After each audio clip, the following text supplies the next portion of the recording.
Friends, this is Rukaiya Ansari. कैसे हैं आप सब?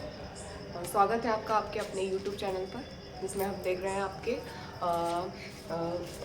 Unit second understanding teaching learning, जिसमें हमने पढ़ा हुआ था आपका अधिगम से रिलेटेड टॉपिक, अधिगम को प्रभावित करने वाले कारक, और हमने पढ़ा हुआ है अधिगम वक्र, अधिगम पठार, हमने पढ़ा हुआ है अधिगम स्थानांतरण।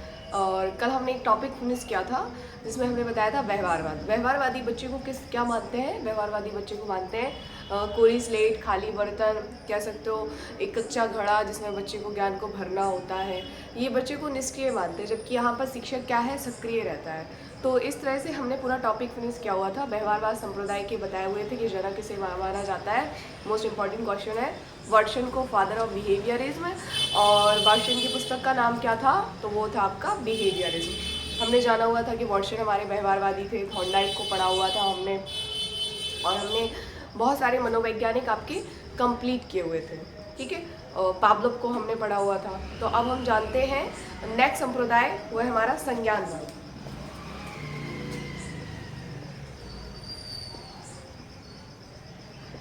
कॉग्निटिविज्म।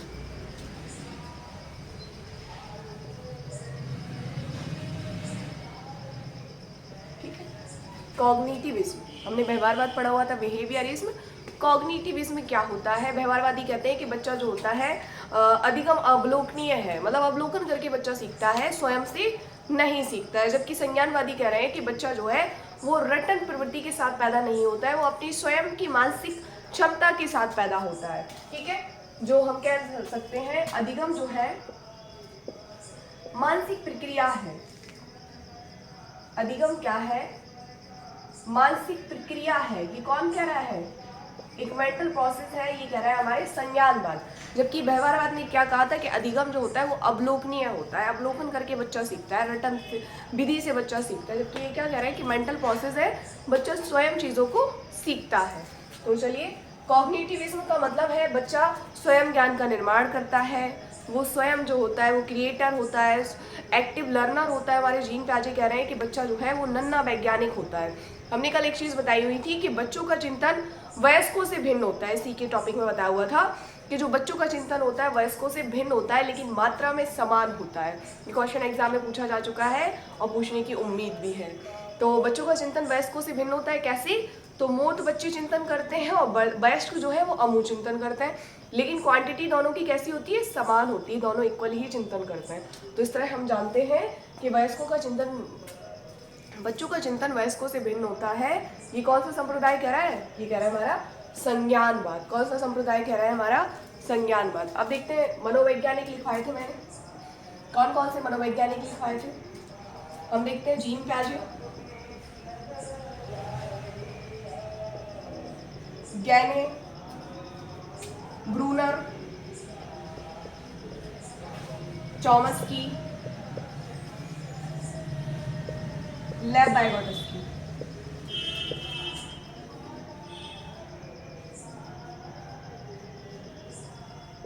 तो ये सारे आपके मनोवैज्ञानिक जो है वो आपके संज्ञानवाद संप्रदाय से रिलेटेड है। ठीक है, तो संज्ञानवाद क्या है? जिसमें बच्चा स्वयं ज्ञान का निर्माण करता है, वो किसी रटन प्रवृत्ति से नहीं सीखता है, वो स्वयं ज्ञान को अर्जित करता है अपनी क्षमता से। ठीक है, तो हम सबसे पहले जानते हैं जीन प्याजे के बारे में। जीन प्याजे क्या क्या बता रहे हैं आपके जीन प्याजे? ठीक है, स्विट्जरलैंड के निवासी थे आपके जीन प्याजे। जीन प्याजे ने बताया हुआ था कि बच्चे को कह सकते हो संज्ञानात्मक, इन्होंने जो सिद्धांत दिया था जीन प्याजे ने, कौन सा सिद्धांत दिया था? सॉरी संज्ञानात्मक या बौद्धिक विकास का सिद्धांत दिया था आपके जीन प्याजे ने।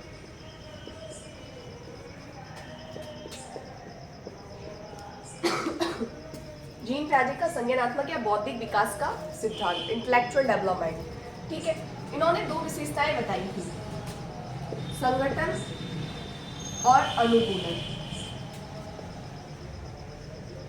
अनुकूलन की भी दो विशेषता बताई थी, आत्मसातकरण और समाविष्टीकरण।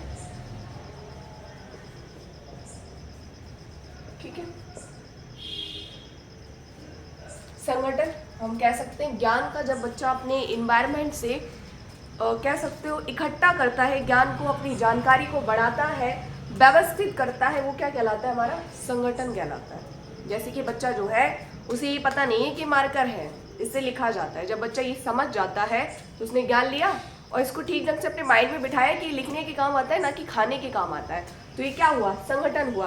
अपने ज्ञान को बढ़ाया और ठीक ढंग से व्यवस्थित करना, वो क्या कहलाता है? संगठन कहलाता है। अनुकूलन क्या होता है? ज्ञान का सही परिस्थिति में प्रयोग करना। पानी मांग रहे हैं, आप मार्कर दे रहे हो, तो ये सही परिस्थिति में प्रयोग नहीं हुआ इसका। पानी मांगा जा रहा है तो बॉटल उठा के दीजिए। या हम कह सकते हैं आप लोग जो है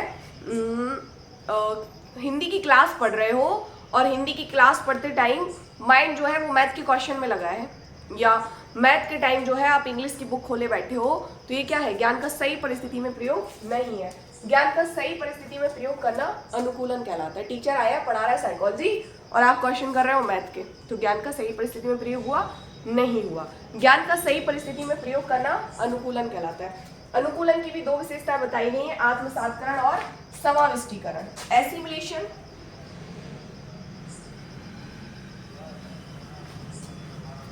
एंड एकोमोडेशन। इसको एक शॉर्ट ट्रिक से याद रखो, प्लस का साइन दिखाई दे, बस प्लस का साइन का मतलब है कि साइन ही ना दिखाई दे, मतलब पूर्व ज्ञान में कुछ नया जोड़ना क्या कहलाता है? आत्मसातकरण कहलाता है। और पूर्व ज्ञान के आधार पर नए ज्ञान में कुछ परिवर्तन करना, या नए ज्ञान के आधार पर पूर्व ज्ञान में कुछ परिवर्तन करना। परिवर्तन शब्द आए, संशोधन शब्द आए, बदलाव शब्द आए, तो ये सब क्या कहलाता है? हमारा इस जाएगा समाविष्टीकरण में। जैसे कि बच्चा जो है उसके घर में एक काला कुत्ता है, ठीक है, बच्चे के माइंड में क्या है? कुत्ते सिर्फ काले ही होते हैं। अचानक से वो मम्मी के साथ जो मार्केट गया उसे सफेद कुत्ता दिखाई दिया, तो वो कह रहे हैं मम्मी ये क्या है? तो उन्होंने बोला कि बेटा ये डॉगी है, कुत्ता है। तो बोल रहा है कि मम्मा मेरे घर में तो काला कुत्ता है, फिर ये सफेद कुत्ता कैसे हुआ? तो मामा ने बताया कि कुत्ते सफेद भी होते हैं, सफेद रंग के भी होते हैं, ठीक है। तो क्या हुआ? उसने पूर्व ज्ञान में क्या जोड़ा? कुछ नया जोड़ा, तो ये क्या है? आत्मसातकरण। समाविष्टीकरण क्या होता है कि बच्चा जो है मार्केट गया था, उसने सफेद कुत्ता देखा, अब वो जब पापा के साथ घूमने निकला तो उसने देखा कि कुछ कह सकते हो ब्राउन रंग के कुत्ते घूम रहे हैं, कुछ ब्लैक एंड व्हाइट घूम रहे हैं। तो उसने कहा पापा ये भेड़िया है क्या? नहीं बेटा ये डॉगी है, ये भी कुत्ता है। तो आपने तो बताया था कि कुत्ते काले होते हैं और कुत्ता सफेद होता है, अब ये दूसरा कुत्ता कैसे आ गया? तो बताया गया कि कुत्ते जो होते हैं वो अनेक रंगों के होते हैं, जरूरी नहीं है काले और सफेद ही हो। तो उसने अपने ज्ञान में क्या किया? परिवर्तन किया। उसने पूर्व ज्ञान में पहले क्या किया था? जोड़ा। पूर्व ज्ञान प्लस नवीन ज्ञान। पहले उसका पूर्व ज्ञान था काला कुत्ता, उसने नवीन जोड़ा सफेद कुत्ता, तो ये क्या हुआ? जोड़ना, आत्मसातकरण कहलाता है। अब पूर्व ज्ञान में नए ज्ञान के आधार पर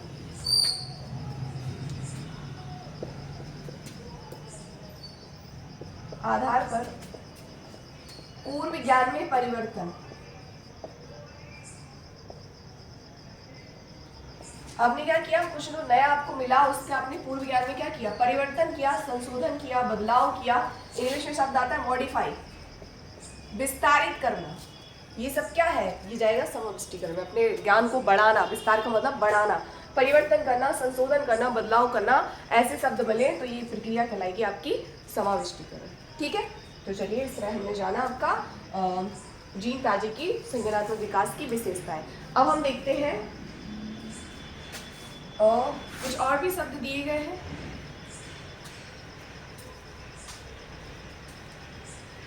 जीन प्याजे से बेटा 2-3 क्वेश्चन तो मिल ही जाएंगे आपको। अब देखते हैं संज्ञानात्मक विकास की विशेषताएं, अवस्थाएं बताई हैं इन्होंने। कितनी? 4 अवस्थाएं बताई हैं। कितनी अवस्थाएं? 4।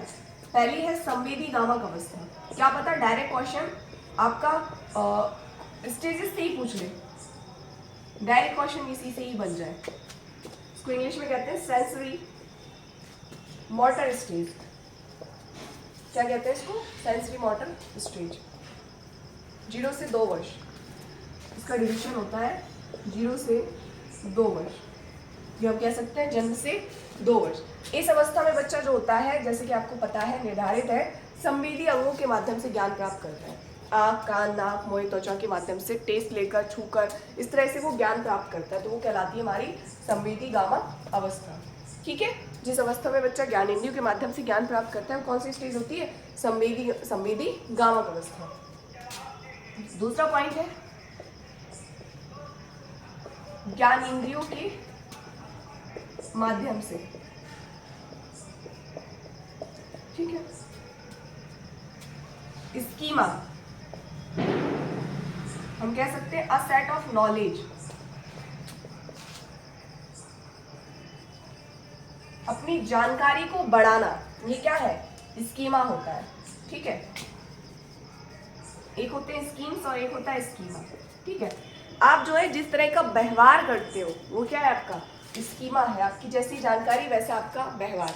जैसे कि आपको जो है खाने के लिए प्लेट रखी गई, उसमें चम्मच भी रखी गई, पास में ग्लास भी रखा गया पानी के लिए, और जग भी रखा गया, और आपको खाना परसा गया। आप जो है हाथ से खाना खा रहे हो, जबकि आपके पास ऑप्शंस भी अवेलेबल है, चम्मच। आप जग उठाकर पानी पी रहे हो, आपके पास ऑप्शन है ग्लास। तो ये क्या है? आपने जैसी आपकी जानकारी वैसा आपका व्यवहार करने का ढंग, तो ये क्या कहलाता है? स्कीमा। स्कीम्स क्या होते हैं? जो आपको व्यवहार करने के लिए ऑप्शंस मिलते हैं। जैसे कि आपको दिल्ली से अमेरिका जाना है, अब आप बाई बस जा रहे हो, बाई एयर जा रहे हो, बाई ट्रेन जा रहे हो, ठीक है, बाई लैंड जा रहे हो, तो ये सब क्या है? बाई एयर जा रहे हो, तो ये क्या है? आपको ऑप्शंस दिए गए हैं, स्कीम्स। ठीक है, और जिससे आप जिस तरह का व्यवहार करोगे, आपने यात्रा स्टार्ट की ट्रेन से, ठीक है, तो ये क्या है? आपका स्कीमा। आपका जैसा व्यवहार करने का ढंग, स्कीमा। व्यवहार करने के लिए जो ऑप्शंस दिए गए वो क्या? आपके स्कीम्स कहलाते हैं। ठीक है, तो व्यवहार करने का जो कह सकते हो तरीका आता है, सेट ऑफ नॉलेज, ये फर्स्ट स्टेज में आता है। ठीक है, बच्चा जो होता है वो अनुकरण के आधार पर ज्ञान प्राप्त करता है। इसी स्टेज में बच्चा जैसा देखेगा वैसे ही व्यवहार करना स्टार्ट कर देता है। माता पिता अगर लड़ाई झगड़ा कर रहे होंगे, एक दूसरे से गंदी आदतों से साथ बातचीत कर रहे होंगे, तो बच्चा भी वैसे ही बात दोहराने लगता है। पता चला दादाजी गुटखा खा रहे थे या स्मोकिंग कर रहे थे, तो बच्चा भी स्टार्ट कर देगा देख के, भले ही वो रियल ना ले, लेकिन वो कॉपी करेगा। तो ये क्या है? अनुकरण के आधार पर ज्ञान प्राप्त करना, ये हमारी फर्स्ट स्टेज की विशेषता मानी जाती है। ठीक है, चलिए एक और है वस्तु स्थायित्व। वस्तु स्थायित्व का गुण इसी अवस्था में बच्चे में आ जाता है। वस्तु स्थायित्व क्या है? ऑब्जेक्ट परमानेंस कहलाता है। Object permanence. ठीक, वस्तु स्थायित्व का गुण जो है किस अवस्था में विकसित होता है? तो संवेदी गामक अवस्था। मतलब इससे जो है वो लिखा जाता है, या चाय जो है वो पी जाती है, या हम कह सकते हैं जो आसपास की जो वस्तुएं हैं माइंड में उसको सेटअप कर लेता है कि इससे ये चीज़ होती है, पंखा चलाने से हवा आती है, तो ये सारी चीज़ें वो उसके माइंड में विकसित हो जाती हैं, स्थायी हो जाती हैं, तो उसको हम कहते हैं ऑब्जेक्ट परमानेंस। तो ये चीज़ें आपकी किस स्टेज में आ जाती हैं? संवेदी गामा अवस्था में। चलिए अब दूसरी देखते हैं। दूसरी स्टेज है जीन क्या आ जाएगी? मैन क्वालिटी बता देते हैं आपको। दूसरी स्टेज है पूर्व संक्रियात्मक अवस्था, या हम कह सकते हैं इंग्लिश में pre operational stage. Pre operational stage ये होती है हमारी 2 से 7 वर्ष। ठीक है, इस अवस्था में बच्चा जीववादिक होता है, जिसको इंग्लिश में कहते हैं एनिमिज्म। मोस्ट इंपॉर्टेंट है ये पॉइंट, एनिमिज्म। किस अवस्था में बच्चे में एनिमिज्म की प्रवृत्ति आ जाती है? मतलब निर्जीव वस्तुओं को सजीव मानने लगता है। जैसे कि बच्चा डॉल के साथ खेलता है, तो वो कहता है कि नहीं, मैं जो खाना खा रहा हूँ वो मेरी डॉल को भी खिलाइए। अगर बच्चा ज़मीन पर गिर जाता है ना, तो मम्मा अगर ज़मीन को मार देती तो वो बड़ा खुश होता है। तो जब वो निर्जीव के साथ सजीव जैसा व्यवहार करने लगे, उसे कहते हैं जीववाद, एनिमिज्म। ठीक है,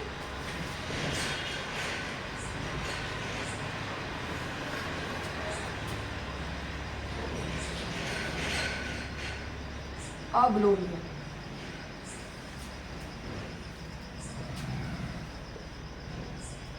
केंद्रीकरण,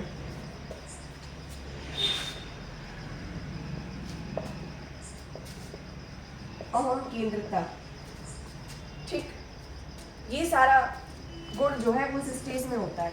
अपलाप्ति का मतलब होता है बच्चा इरिवर्सिबल नहीं हो पाता है, ठीक है, इरिवर्सिबिलिटी का गुण उसमें पाया जाता है, रिवर्सिबल नहीं हो पाता है इरिवर्सिबिलिटी का गुण।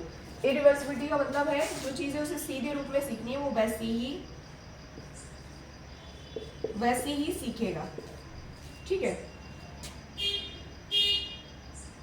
वो वैसी ही चीजों को सीखेगा।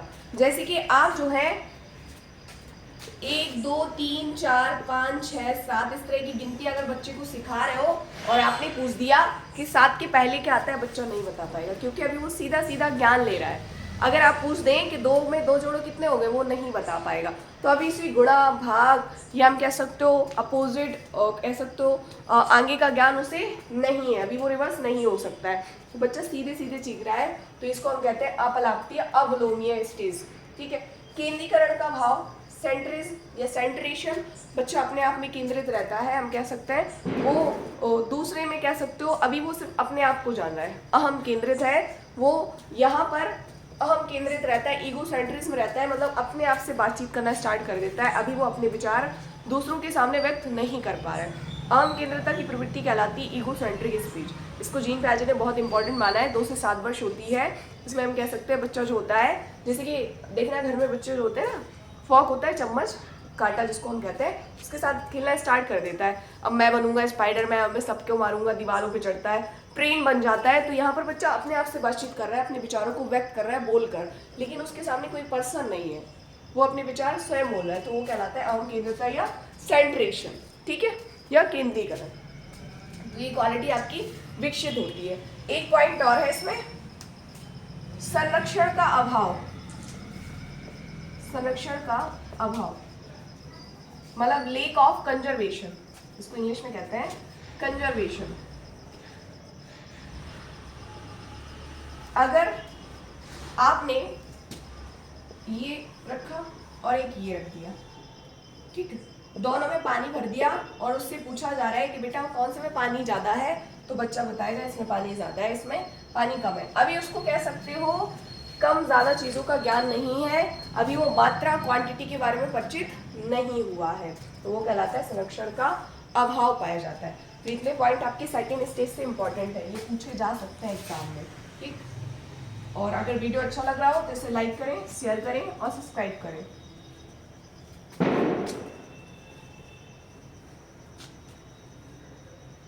जो बच्चे तैयारी कर रहे हैं आप उन्हें वीडियो शेयर कर सकते हैं जिससे उनकी भी हेल्प हो सके। तीसरा है हमारी स्टेज मूर्त संक्रियात्मक अवस्था। मूर्त संक्रियात्मक अवस्था, इसको हम कहते हैं प्री ऑपरेशनल स्टेज।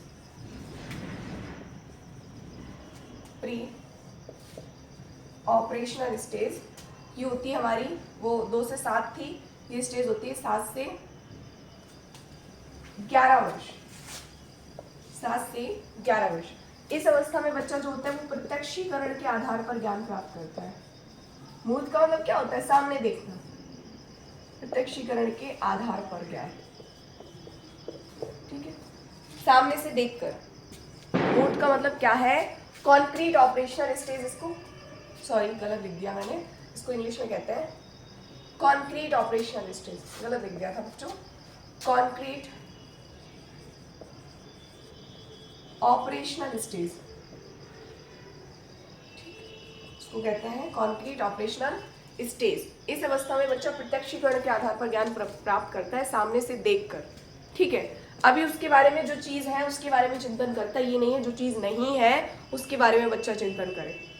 अभी उसके सामने जो चीजें हैं कि भैया बैग है, उसका पास वाला बच्चा जो है नया बैग लेकर आया है, तो उसे देखकर चिंतन हुआ, यार मेरा भी बैग फट गया है, मुझे भी पापा से कहना है कि मेरा बैग लेकर आए, तो सामने से देखकर चिंतन कर रहा है। अभी वो अमूल चिंतन नहीं कर रहा है कि भैया भविष्य में उसे क्या बनना है, वो चिंतन अभी स्टार्ट नहीं कर रहा है। जो सामने चीज है उसके बारे में चिंतन कर रहा है, तो वो कौन सी स्टेज है? मूर्त संक्रियात्मक अवस्था। प्रत्यक्षीकरण के आधार पर ज्ञान प्राप्त करता है। इस अवस्था में बच्चे में तार्किक व मूर्त चिंतन प्रारंभ हो जाता है। सामने देखकर बच्चा चिंतन करता है। ये क्वेश्चन बहुत फंसाते हैं। अमूर्त व तार्किक चिंतन होगा तो वो अमूर्त वाली स्टेज में जाएगा, और तर्क और मूर्त चिंतन होगा वो इसी स्टेज में रहेगा। कभी कभी ऐसा रख देते हैं मूर्त व तार्किक चिंतन, तो बच्चे तार्किक से उठा के अमूर्त में लगाते हैं, तो वो गलत हो जाएगा। अमूर्त व तार्किक मूर्त चिंतन, मूर्त व तार्किक चिंतन स्टार्ट करता है आपका मूल संक्रियात्मक अवस्था में। ठीक है, इस अवस्था में हम कह सकते हैं संरक्षण का भाव आ जाता है। जो बच्चा कंजर्वेशन नहीं कर पा रहा था मापतौल, अब वो कर सकता है, पहचान लेता है कि किसमें चीजें ज्यादा हैं किसमें कम है। इस अवस्था में बच्चा पलापटी अवस्था भी कह सकते हैं इसको, उलट पुलट कर सकता है चीजों को। मतलब अगर उससे पूछो कि कितने में कितने जोड़े कि 4 हो जाए, तुरंत बताएगा 2 + 2 या 1 + 3। ठीक है, तो बच्चे में इसमें ये गुण आ जाता है। पलापटी स्टेज भी कहते हैं इसको, हम कह सकते हैं विलोमीय अवस्था भी कहते हैं। और दूसरी उसमें केंद्रीकरण की प्रवृत्ति थी, बच्चा अपने में केंद्रित रहता था। यहाँ पर विकेंद्रीकरण, अब वो अपने भाव जो है वो दूसरों तक भी शेयर कर सकता है, विकेंद्रित हो गया बच्चा, तो विकेंद्रीकरण की प्रवृत्ति भी इसमें पाई जाती है। ठीक है, तो चलिए अब चौथी स्टेज देखते हैं इसकी।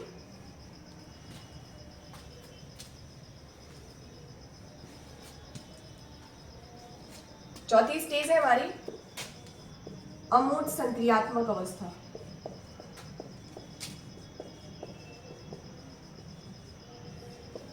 अमूर्त संक्रियात्मक अवस्था, इसको कहते हैं हम फॉर्मल ऑपरेशनल स्टेज।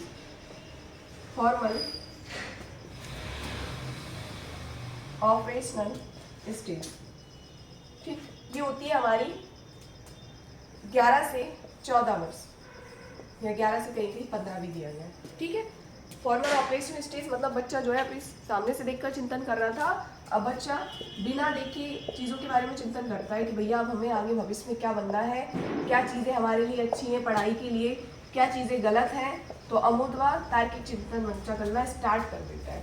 ठीक है, और दूसरी चीज़ बच्चा जो है भविष्य के बारे में चिंतित रहने लगता है, भविष्य के बारे में चिंतित, भविष्यवाणी करने लगता है। ठीक है, भविष्यवाणी करने की क्षमता इसमें आ जाएगी। और दूसरी चीज मोस्ट इंपॉर्टेंट, इस अवस्था में बच्चा निगमनात्मक चिंतन, निगमनात्मक चिंतन मतलब हम कह सकते हैं बच्चा जो है वो नियम से उदाहरण की ओर, जबकि उदाहरण जो होते हैं वो सरल होते हैं और नियम थोड़े कठिन होते हैं। बच्चे को अगर किसी चीज़ के नियम बताओ तो नहीं समझ पाएगा, एग्जाम्पल देके बताओ तुरंत समझ जाएगा, तो वो मूर्त में रहेगा। ठीक है, और निगमन नियम से उदाहरण पूछा जाए तो वो अमूर्त वाली स्टेज में रहेगा। ठीक है, तो इस तरह हमने जाना प्याजे की स्टेजेस के बारे में। प्याजे की स्टेजेस से जो भी कह सकते हो पॉइंट थे जो एग्जाम में आने लायक थे वो हमने आपके साथ डिस्कस किए, तो बहुत अच्छे से समझना कौन कौन से इससे जरूर क्वेश्चन बनेगा। इनकी स्टेजेस से ना बनाकर हम कह सकते हो अंदर की क्वालिटी से क्वेश्चन पूछ लें, 2-3 क्वेश्चन आपको मिल जाएंगे, क्योंकि अभी इनका डिपार्टमेंटल एग्जाम हुआ है उसमें ये क्वेश्चन पूछे गए हैं। ठीक है, तो इसीलिए आपको ये शेयर करना हमने जरूरी समझा। नेक्स्ट देखते हैं ज्ञानी। ज्ञानी को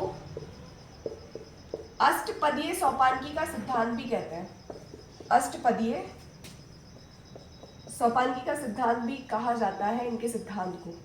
अष्टपदीय सोपानकी का सिद्धांत किसने दिया, तो ये दिया था आपका ज्ञानी का अष्टपदीय सोपानकी का सिद्धांत। इन्होंने 8 पद बताए थे अपने सिद्धांत के, कितने 8 पद। इनकी पुस्तक का नाम था the condition of learning. Most important है इनकी पुस्तक द कंडीशन ऑफ लर्निंग। इनकी पुस्तक का नाम है द कंडीशन ऑफ लर्निंग। इन्होंने अधिगम के कितने सोपान बताए थे, 8। किस तरह बच्चा जो है एक नीचे से लेकर वो ऊपर स्तर तक पहुंचता है, किस तरह अपना अधिगम करता है, सरल से चीजें सीखते सीखते कहाँ वो विशिष्ट पर पहुंच जाता है, तो वो कौन कह रहा है, आपके ज्ञानी कह रहे हैं। तो इनका जो कह सकते हो चरण बताए गए थे, 8 बताए गए थे। पहला देखते हैं सांकेतिक अधिगम। सांकेतिक अधिगम, बच्चा जो है संकेतों के माध्यम से सीखता है। एप्पल बनाना की साइनों से दिखाओ, चित्र दिखाओ, तुरंत सीख जाएगा। आपने लिख दिया आम तो बच्चा नहीं पता है क्या नहीं है, आपने ए लिख दिया नहीं बता पाया, A फॉर एप्पल लिखा हुआ है नहीं बता पाया, उसके सामने आपने सेब बना दिया, तुरंत बता दिया A फॉर एप्पल ही है। ठीक, तो वो बच्चा कैसे सीख रहा है, सांकेतिक अधिगम। दूसरा उद्दीपक अनुक्रिया। ठीक, बच्चा जो है उद्दीपक के प्रति अनुक्रिया करके सीख रहा है। जैसे कि बच्चे से अगर कोई काम करवाना हो, दंड पुरस्कार का यूज करो, बच्चा स्वयं सीखेगा। अगर आप उसे शाबाश, अच्छा, अति उत्तम, काम करवाने के लिए चॉकलेट देंगे, बेटा टीवी देखने के लिए देंगे, बच्चा तुरंत काम करेगा, तुरंत चीजों को सीखेगा। आप अगर कह सकते हो दंड पुरस्कार से नहीं मान रहा है तो आप दंड का यूज करें, तो बच्चा तुरंत अनुक्रिया करता है। तो हम कह सकते हो उद्दीपक के प्रति जो अनुक्रिया हो रही है, आप बच्चे के सामने कोई उद्दीपक रखें, तुरंत काम करेगा। ठीक है, तो वो कहलाता है हमारा उद्दीपक अनुक्रिया अधिगम। ठीक, तीसरा है हमारा श्रृंखला अधिगम। क्रम से चीजें सिखाइए तो बच्चा जल्दी सीखेगा, सीरीज में व्यवस्थित करके। ये नहीं 1 2 3 4 5 6 7 8 9 10 सिखा दिया उसके बाद आ गए सीधे 51 पे, नहीं, क्रम से चीजें सिखाइए तो बच्चा जल्दी सीखता है। और फिर आता है हमारा शाब्दिक सैचर, शब्दों को जोड़कर सिखाइए। जैसे कि आप फ्रूट्स नेम सिखा रहे हैं, अचानक से एनिमल्स आ गया तो बच्चा जो है वो जोड़ के नहीं सीख पाएगा। तो कह सकते हो जो भी शब्द सिखाओ उससे कोई मिलता जुलता शब्द उसके सामने रखो, बच्चा तुरंत बताएगा। जैसे कि आपने बताया कि बेटा एप्पल किस रंग का होता है, तो बोला रेड रंग का होता है। और बताइए लाल रंग की और कौन सी चीज़ है जो आपके घर में है, उसने बोला मेरी बॉल जो है वो लाल रंग की है। तो इस तरह बच्चे ने कलर्स नेम तुरंत सीख लिए और उसने वस्तुओं का ज्ञान भी लिया। तो शाब्दिक सैचर अधिगम का मतलब है कि चीज़ों को, शब्दों को जोड़कर सिखाना। ठीक, शाब्दिक अधिगम। नेक्स्ट है हमारा विभेदीकरण।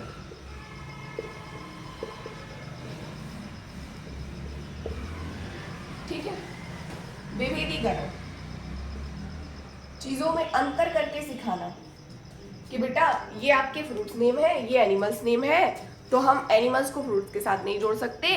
जो कलर्स आप बता रहे हो बेटा, लाल रंग के आप एनिमल्स कह सकते हो, वस्तुएं अलग रख लो और फ्रूट्स अलग रख लो। तो अंतर करके सिखाना कि क्या चीज़ें अच्छी हैं, क्या सही हैं, क्या गलत है, तो वो कहलाता है हमारा विभेदीकरण अधिगम। मतलब तुलना करके सिखाना, कौन सी चीज़ ज़्यादा है, कौन सी कम है, तो वो कहलाता है हमारा विभेदीकरण अधिगम। नेक्स्ट देखते हैं हम छठवां अपना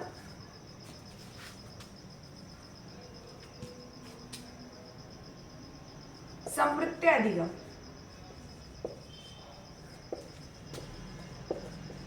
संप्रत्यय अधिगम क्या होता है? Concept learning. मतलब आप जैसे जंगली जानवरों के नाम बता रहे हो कि हिरन, शेर, भालू, चीता, तो आपने क्या किया, एनिमल्स तो है लेकिन कॉन्सेप्ट बना दिया कि बेटा ये जंगली जानवर है। एक कॉन्सेप्ट बन गया माइंड में, एनिमल्स तो है लेकिन ये कैसे जंगली जानवर, एक कॉन्सेप्ट के रूप में आपने विकसित किया। वो कौन सा अधिगम है? संप्रत्यय अधिगम। नेक्स्ट है हमारा नियम अधिगम, नियम या सिद्धांत अधिगम। बच्चे को नियम के आधार पर सिखाइए। जैसे कि आप खेल वगैरह खिलाते हैं बच्चों को, तो उनके नियम निर्धारित कीजिए कि बेटा आपको पहले ये करना है, बाद में ये करना है, तो वो कहलाएगा नियम या सिद्धांत अधिगम। फिर लास्ट में हमारा समस्या समाधान अधिगम। बच्चे को स्वयं प्रॉब्लम सॉल्वर बनाइए, उसे स्वयं समस्या समाधान के लिए तैयार कीजिए। इस तरह का अधिगम कहलाता है समस्या समाधान अधिगम। ठीक है, आप ही समस्या को सॉल्व ना करते रहे, उसे स्वयं समस्या हल करने के लिए दें।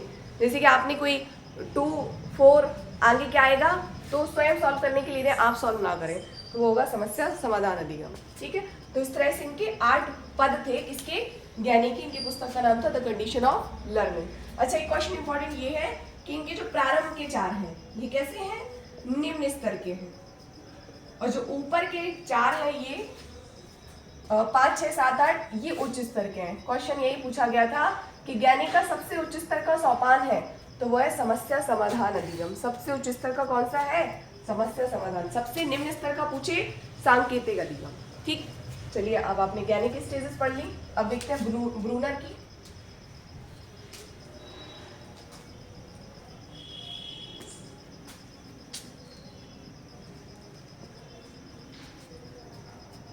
ब्रूनर ने बताया हुआ है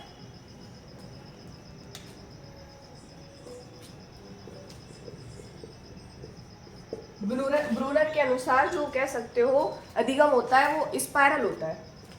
इन्होंने इस तरह बताया अधिगम, मतलब एक दूसरे से जुड़ा हुआ रहता है, इन्होंने बताया अधिगम। इन्होंने 3 स्टेजेस दिए आपकी, इंग्लिश में पढ़ो तो ज़्यादा बेटर रहेगा। इनएक्टिव स्टेज, आइकॉनिक और सिंबॉलिक।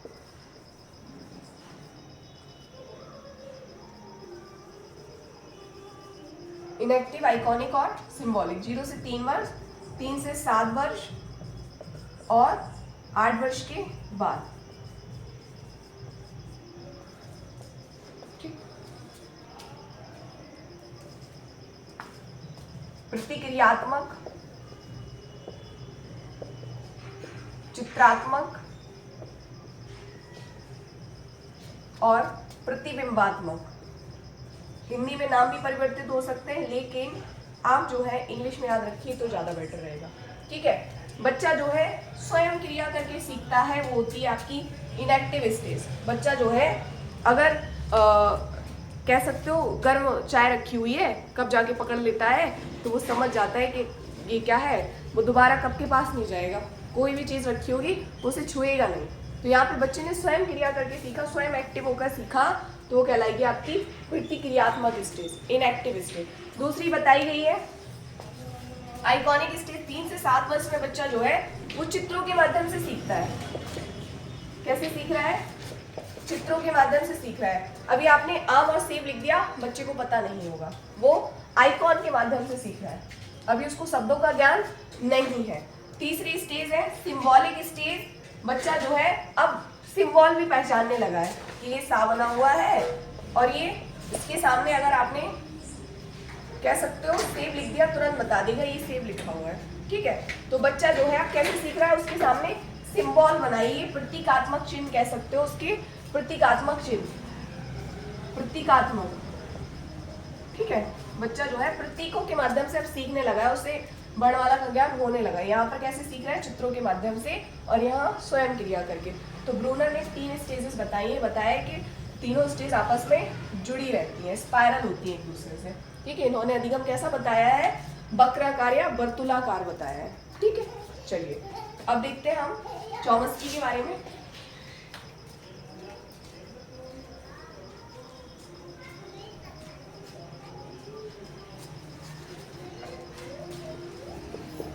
चॉम्स्की, चॉम्स्की जो थे हम कह सकते हैं इन्होंने सिद्धांत दिया था भाषा विकास का सिद्धांत। कौन सा सिद्धांत? भाषा विकास का सिद्धांत। इनके अनुसार बच्चा जो होता है वो जन्मजात क्षमता के साथ विकसित होता है।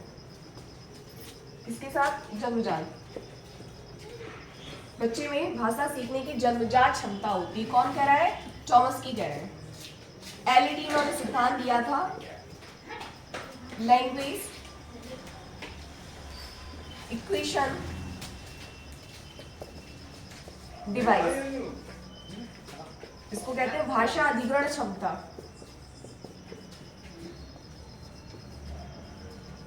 भाषा अधिग्रहण क्षमता।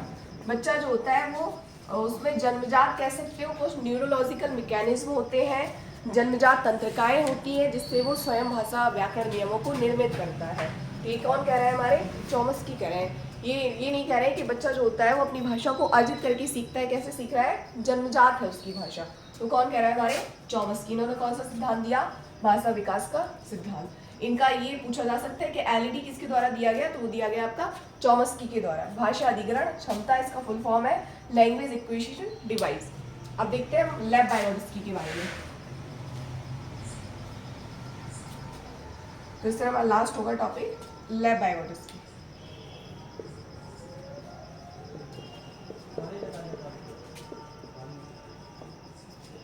लेव बायरोड्स्की ने सिद्धांत दिया था सामाजिक व सांस्कृतिक विकास का सिद्धांत।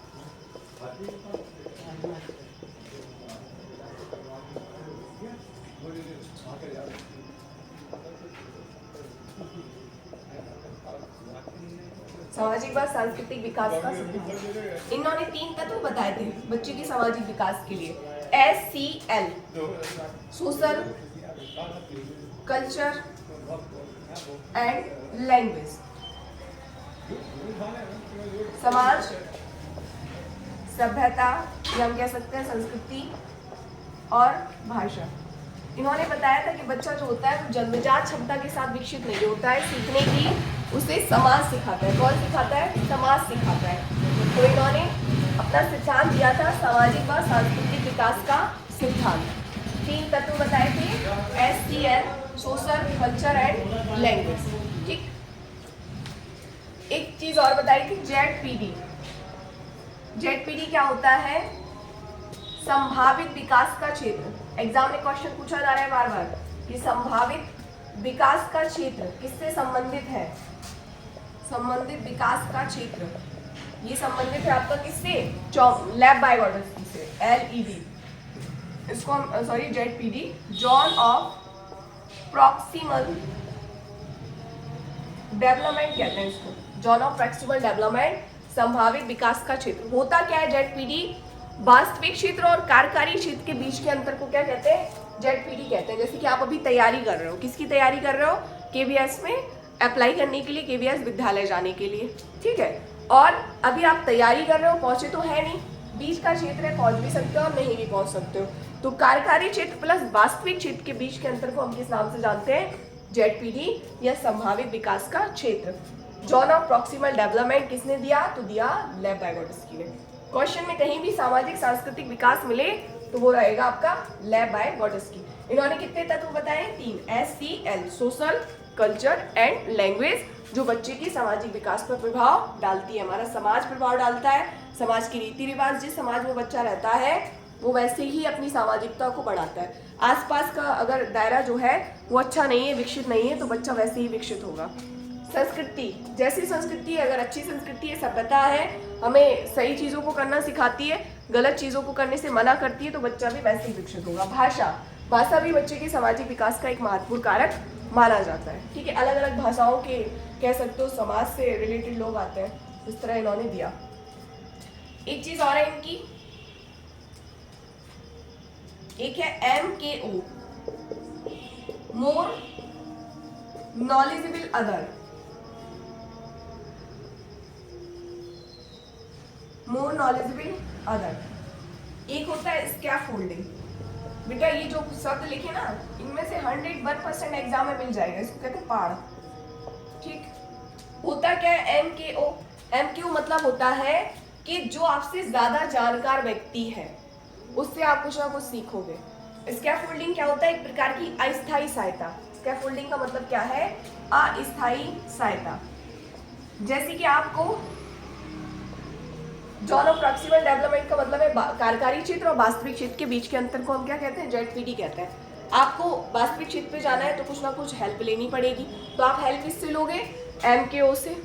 MKO कौन है? जो आपसे ज़्यादा जानकारी रखता हो। अब ये जो है हम कह सकते हो जैसे कि हम आपके MKO हैं, आप जो है वो कार्यकारी क्षेत्र में चल रहे हैं, आपको जाना है एग्जाम पास करने के लिए KVS विद्यालयों में, केंद्रीय विद्यालय में, तो आप हेल्प ले रहे हो, आप मेरी हेल्प ले रहे हो, आप बुक्स की हेल्प ले रहे हो, या आप अपने बड़े भाई बहनों की, या जो भी आपका रोल मॉडल है आप उसका कह सकते हो सहयोग ले रहे हो। तो MKO, मोर नॉलेजेबल अदर, वही व्यक्ति होगा जो आपसे ज्यादा जानकारी रखता होगा, ठीक है। स्कैफोल्डिंग क्या है? अब ये हेल्प आपकी परमानेंट नहीं रहेगी, जब आप सीख जाओगे तो आप हमारी हेल्प लेना छोड़ दोगे, आप स्वयं चीज़ों को करने लगोगे, तो वो क्या कहलाएगा? हमारा स्कैफोल्डिंग, और फिर आप वास्तविक क्षेत्र पर पहुंच जाएंगे। तो इस तरह इन्होंने बताया हुआ है। अच्छा, एक चीज ये है लेब बायोगोट्स्की और जीन पियाजे में। लेब बायोगोट्स्की 3 भाषाएं बताते हैं, इनके अनुसार 3 भाषा है, 3 भाषाएं इन्होंने बताई। सोशल स्पीच, दूसरी बताइए प्राइवेट स्पीच, और तीसरी बताइए इन्होंने silent inner speech. Silent inner speech, ठीक। ये बताइए 0 से 2, ये बताइए 3 से 7 वर्ष में, और ये बताइए 7 वर्ष से बाद में, ठीक। सोशल स्पीच सामाजिक भाषा, सामाजिक वाक, प्राइवेट स्पीच निज वाक, और साइलेंट इनर स्पीच आंतरिक वाक। आंतरिक वाक या आंतरिक संभाषण वाक भी कहते हैं, आंतरिक वाक। सोशल स्पीच जब बच्चा समाज से सीखता है, जिस समाज में रहता है, अमेरिका में है तो भैया वो इंग्लिश बोलना सीखेगा, बुंदेलखंड में रहता है तो अपनी मातृभाषा सीखेगा, अगर कहीं जैसी भी संस्कृति में वो निवास करता है, जैसी जगह पर रहता है, तो वो होती है हमारी सोशल स्पीच, जहाँ जैसे समाज में बच्चा रह रहा है वो वैसी भाषा सीख रहा है। प्राइवेट स्पीच, निज बात, बच्चा जो है हम कह सकते हो अपनी भाषा बोलता है।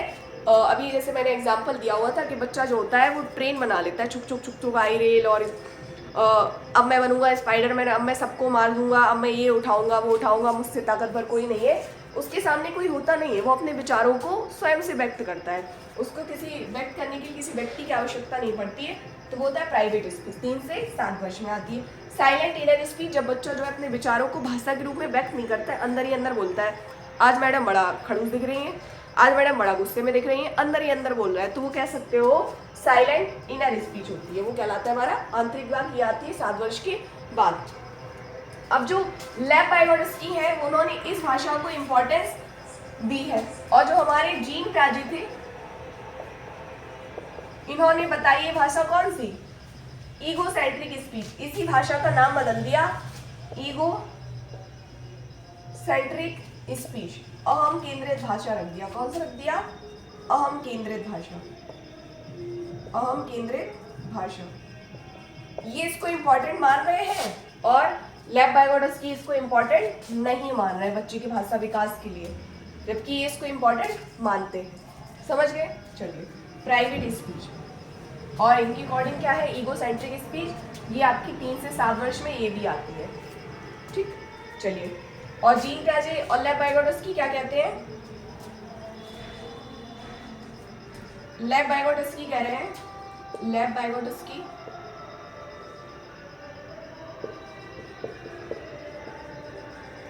और जीन प्याजे, ठीक, जीन प्याजे कह रहे हैं कि पहले विचार आया, फिर बच्चे ने भाषा सीखी, और जबकि लेव वाइगोट्स्की कह रहे हैं कि पहले बच्चे ने भाषा सीखी, फिर उसने चिंतन करना स्टार्ट किया। ये पहले भाषा को इम्पोर्टेंस दे रहे हैं, फिर विचार को, जबकि ये पहले विचार को इम्पोर्टेंस दे रहे हैं और ये भाषा को। ठीक है, ये कह रहे हैं कि विचार से या चिंतन से भाषा सीखता है, ये कह रहे हैं कि भाषा से विचार सीखता है, चिंतन सीखता है। तो ये पॉइंट याद रखना, ये भी मोस्ट इंपॉर्टेंट है। तो चलिए, आज आपकी क्लास खत्म होती है यहाँ पर। आपको वीडियो अच्छा लगा हो तो इसे लाइक करें, शेयर करें और सब्सक्राइब करें, और अपनी तैयारी बहुत अच्छे से बनाए रखें, ज़्यादा तनाव से ग्रसित ना हो, और अपना योगा वगैरह करते रहें। चलिए, थैंक यू।